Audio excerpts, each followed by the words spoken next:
Let's get educated. That's why we're here, to bring you the stories impacting K-12 classrooms and college campuses. It's time for a little education. Why, hello everyone. I am Katie Petrick, joined as always by that guy over there. They call him David Fiorazzo or something. Hello. Well, we've been talking about it over and over and over again. Freedom Project Academy, it's our K-12 Judeo-Christian online school, and we are enrolling students right now for the fall. So request your free information packet at freedomforschool.com. That's freedom, F-O-R, school.com. Now, we are going to go to Cincy-Watsky, where a Cincinnati college student is given a failing grade on a project because she did... I just can't. I can't say the word. She had the audacity to use the term biological women in a paper. No way. I have to go wash my mouth out with soap now. No way. Is that going to be censored Yahweh. here? So she's a college student. Her name is Olivia Krolsik, and she claims that her women's gender studies in pop culture professor. Well, there you go. Women's gender studies in pop culture. What a class. Gave her a 0, there it is, on her project proposal. Failed her because she used the exclusionary terminology, biological women. Watch this setup video. I got a 0 on a project proposal in my class because I used the term biological women, which is apparently not allowed anymore. She even said it was a good project proposal, but I got a 0 because I used this term and it's exclusionary and not allowed anymore, so. And I 100% know that this is like the most biased grade ever because my project is about transgenders competing in biological women's sports. How am I supposed to do my final project if I can't use the word biological women? But that's what my project is about. You cannot talk about transgenders competing in, or boys competing in girls' sports. You can't talk about that and get graded, Katie. No, you cannot. That is not allowed. So if you would put biological women, if you would mention the term, that would confuse everyone because they are confused. So we can't confuse anyone. So we're just not going to do it. Women's gender studies in pop culture. I'm still stuck on that. Why is she in this class? Course. Yeah. Well, it's interesting. She's also a chemistry major. Mm-hmm. So clearly she has no right to talk about biology. Well, I mean, when asked to pick a topic for the project, the theme of feminism came up. The 20-year-old Olivia chose to look at how rights and opportunities for female athletes have changed throughout history. She wants to look at history, hey? Yeah, history. By the way, I'm going to toss this over to you. Where are the true decades and decades of feminists on this issue? I mean, even Caitlyn Jenner himself, Jenner himself has said it is not fair for boys to be competing against girls. Katie, where are the feminists? They're between a rock and a hard place. They don't know where to be right now. Right now is where this is their moment. They're worried about the mob? Oh, yeah. Oh, yeah. This is their moment. Again, there hasn't been much going on lately because, speak truth Title IX, into everything. This. Women have had it You pretty feminists, good. speak truth. Women in sports are rising up. Remember, they got the WNBA. That was like a huge thing, right? And things have been going along swimmingly for women. Swimmingly, except for if you're, what's her name? Riley? Leah Thomas. The swimmer. That's the Riley male. Gaines. Yeah, if you're Riley Gaines, then it's because Leah Thomas things is aren't the one going swimmingly. Actually, they are. She's getting a lot of opportunities to speak and testify about Look it up yourself. We've talked about it. But that's the thing, right? Like, it's... David, as always, we've gotten too comfortable. Yes. So all the true, quote-unquote, feminists who maybe they did fight back in the day to get actual women's rights in Title IX and stuff like maybe the 70s. They are tired now, and so they just moved on with life. They've moved on with life. Didn't look back. And those who claim to be feminists now aren't feminists at all. They mob themselves into the LGBTQ plus, so they cannot go against one of the letters of the alphabet soup. So that's where they're at. There are no true feminists who fight for females except for Olivia is an example. Riley Gaines is an example of actual females who want to learn and do something about it. but it's the ones in academia, this professor, who are the fake feminists, I guess, who are putting a kibosh to it. Olivia, this is a solid proposal. However, the terms biological women are exclusionary and are not allowed in this course if they further reinforce. Katie, what is heteronormativity? That being, heterosexual is like the norm. So we can't have that and actually having normativity. They try to put that term out there all the time as if it's like something whatever, but it as what truth is that more people than not are heterosexual, and they claim that heteronormativity then shows your privilege. So you're so privileged. Normalizing the truth? Yeah. So you cannot heteronormativity, you cannot reinforce the Bible, which is truth. That would be like you cannot reinforce biology or science. Yeah. Or DNA. You cannot reinforce heteronormativity. We can't have that happen. That's what heteronormativity is. Just wanted to clear that up before we go to the clip of Olivia talking with Jesse Waters. Go. You're saying a paper in a college class that only this professor is going to read, you and the professor, just the fact that it's written and no one else has read it besides two people is going to offend the entire trans community? Apparently, because in our syllabus it says I'm allowed to share my opinions as long as they don't cause harm to my classmates. But no one in my class was going to be reading my paper unless she was going to share it without my permission. Are trans women or trans men actually offended by the phrase biological women? Apparently so, and I did not know that. Yeah, I don't think they are, and I'm just going to go out on a limb and speak for all trans men and women and say you're not offended by that phrase. Have you noticed this professor pushing ideology on the rest of the class? Not that I've noticed. It's an online class, so I haven't noticed this, but I have had a situation previously in a class. In a discussion, I had said that it's not okay to generalize and say that all white men are privileged, and she came back and said that it is important to recognize that fact. I spoke with someone in the gender equity group at the school, and we pretty much discussed that I would do my project with the original proposal, and I just submitted it a few days ago with my original idea. Oh, so you're saying the Gender Equity Council said even this professor's too cuckoo, and okay, good. Okay, good. Katie, did you notice that Olivia pushed the envelope? She was wearing a cross around her neck. Dun, dun, dun. Oh. Even further offending. I don't know. Just, I love how this story it keeps getting better because, by the way, it's an online course. It is not going to offend anyone but that professor.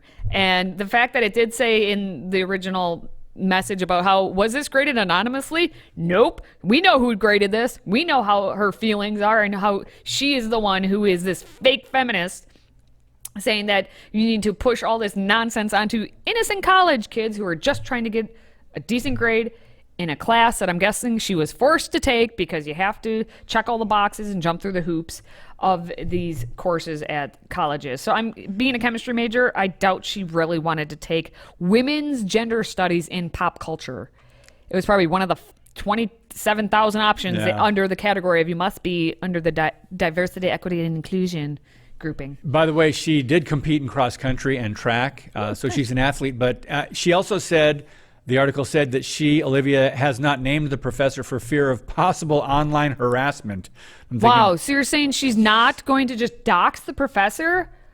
It's almost like that cross means something to her, and she's abiding by it a little bit. Interesting. Still to come, though. Oh, you're going to have fun with this one next.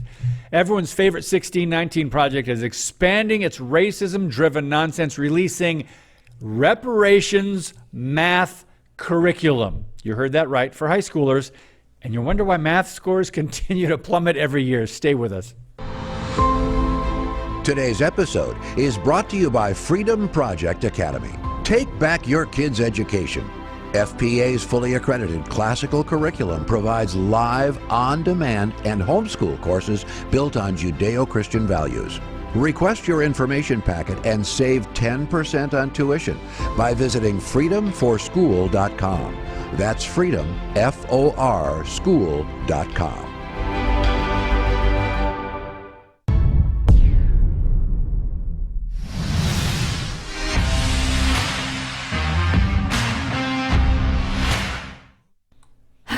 more 1619 nonsense. The infiltration is almost complete. The 1619 Project Education Network, overseen by the Pulitzer Center, released the outline for the Reparations Math and Reparations History in May. Well, what's in it, David? I bet you're on the edge of your seat over there wondering, well, I've been waiting for Nicole Hannah-Jones and her nonsense people to come up with more lies about the history, and what are they going to do with the math curriculum? Well, now we know. Yep. According to the network's website, it states that students apply math skills, research into historical wealth gaps in the U.S., Okay. and an analysis of different reparations models to an investigation into whether or not reparations should be paid to the descendants of enslaved people in the U.S. Okay, so our children cannot do math. Statistically speaking, Yeah. they cannot do math. Across the nation, the report cards are coming back about 35, 34% on average Pretty bad. can do math proficiently. And it's consistently declined since like the early 90s? Oh yeah, or- it just keeps going down. Yeah. So of course, what we're going to do now, children out there, you must determine whether or not reparations should be paid to the descendants of enslaved people in the U.S. That's our math curriculum now. Okay. Yes, yes, Is yes. this a story problem, by the way? is it a story Do kids problem? today do story problems? I don't think Well, it is they- a problem. When I was in school, do It's story problems. Those were the fun you ones. remember those? Oh, yes. Oh, yes. Now, the proposal states that the concepts in question are designed to be taught over the course of 3 to 4 school weeks or about 15 class periods. They're going to spend a good chunk of time, a solid month of classes, just learning how that we're all a bunch of racists, and so now reparations must be paid. Now, some of the objectives, of course, because there have to be learning objectives always, David, and you must state those up front. Objectives include analyzing the way that the sugar industry and other industries that grew as a result of slave labor have led to a wealth gap for African Americans, and for students to evaluate whether they think that reparations should be paid to the descendants of the enslaved people. And, make sure you report research and findings in a presentation. The sugar industry. Yeah, it's all about the sugar industry.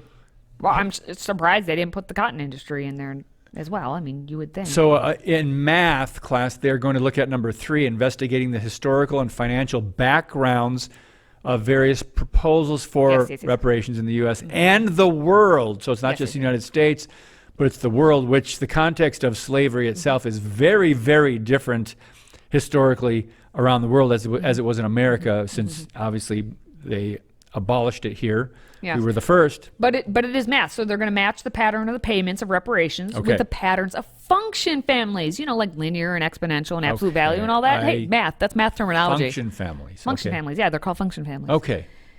Are you a math guy? No. No. Okay, got it. Trying to keep up here. That's some math terminology, and they just threw that in there, so clearly it's perfect for math class.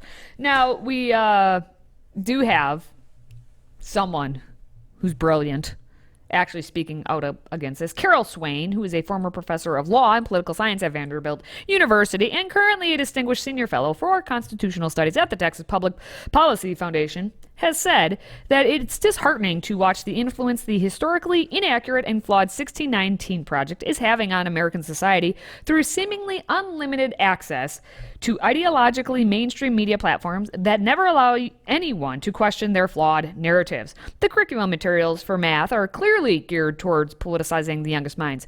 Wait. wait. I heard she was a racist, though, Hold on. for saying that. Swain is she just happens to also be a black female conservative Oh, Dr. who used to Carol be Swain. a Doctor. Democrat and then wised up. So That Dr. Swain. Yes. now remember back just one whole year ago when the 1619 Project advocated for the creation of a unit of a history class that was centered around investigating the wealth theft from black Americans that has repeatedly occurred from 1619 to the present in order to research and propose a comprehensive solution.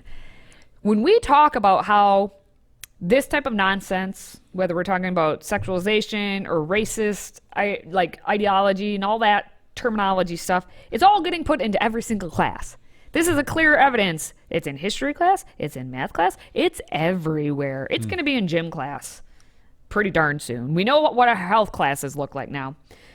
Now, since the release of 1619, all the way back in August of 2019, by 2020, the curriculum had been adopted in over 3,500 classrooms, okay, across the whole U.S., mostly through administrative fiat. Right. It wasn't like it got put out there of like, hey, parents, take a look at this. Hey, teachers. No, the administrators were like, oh, we have to be woke. We have to be on it. We have a good school. So they put it into that way. Now, Ian Rowe, who's a senior fellow at the American Enterprise Institute, said that students taking reparations math learn no opposing viewpoints. He's going to be right on that because they're going to gear it that way. And oh man, I forgot to mention. Is he a racist too? Yes, he's a black conservative and author of Agency, the 4-Point Plan for all children to overcome the victimhood narrative and discover their pathway to power. Clear racist out here. So anyway, coming up, with endowments surpassing, $193 billion, a new documentary exposes Ivy League privilege and the students it shuts out. We're going to talk about that next.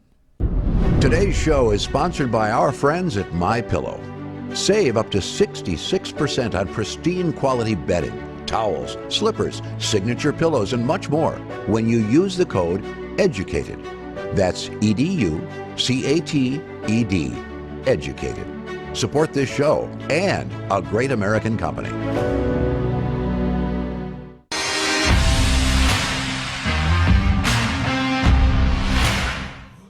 Get yourself a big old bag of popcorn because there's a new documentary out and it's talking about how privileged those Ivy Leaguers really are. Exclusion U is a feature documentary detailing how Ivy League universities accumulate billions of dollars as they restrict class size, turn away qualified students, and favor the children of the rich. Take a look. I never considered Ivy League schools because the tuition is more than what my family makes.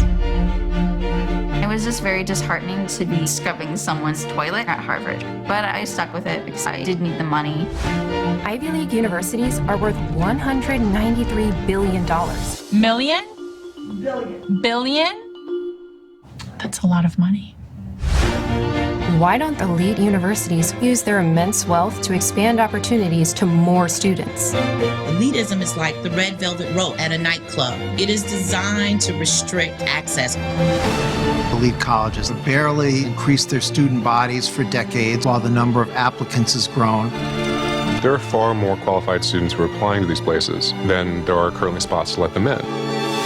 These private institutions receive public money for their own private interests without public scrutiny. The system's designed to look like it cares about everyone, but it's really designed to keep those in power in power.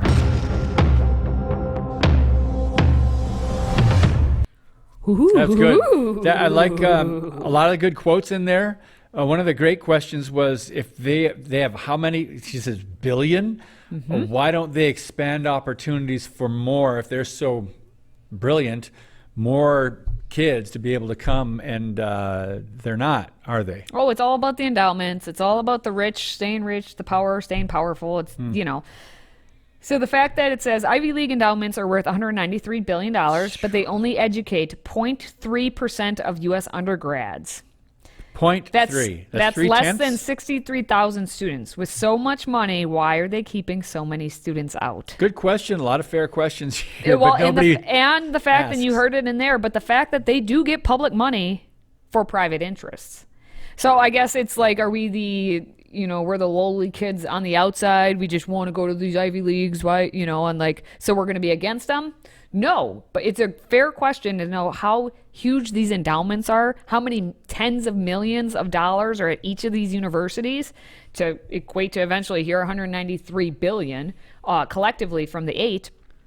Like, it's we look at them, what's coming out of it, how much money goes in and what's coming out. Again, the return on investment on there is not happening. But who are the ones in power in this country? What schools did they go to? The top lawyers in this country, the top politicians in this country, where do they all come from? You're connecting some dots here.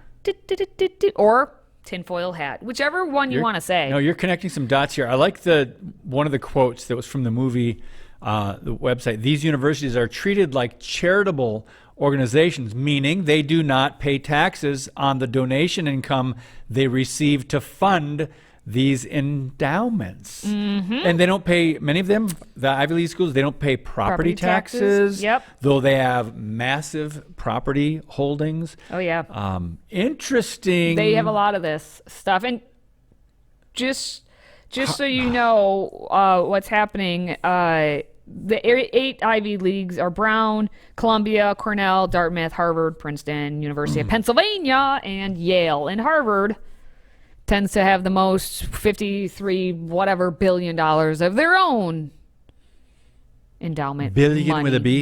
Billion with a B. Billion with a with B. a B. Some of them have in the millions, but yeah, billions, they have the most. That's the one that's not too far from Boston Harbor. There you go. Harvard. So it'll be interesting to see what happens with it. Maybe you should take a look someday. But we got to take a look at something even more important. Yes. The latest Babylon Bee headlines. We're going to talk about them next. If you have a smartphone, tablet, Roku, or Apple TV, consider downloading the Freedom Project Media app.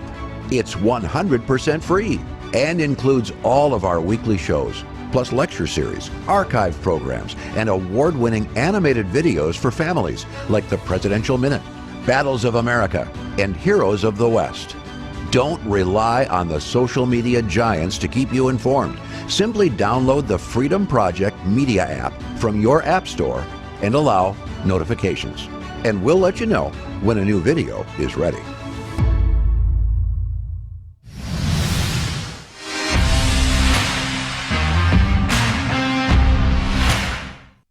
All right, before we wrap up this show for the day, let's take a look at everyone's favorite satire site, the Babylon Bee.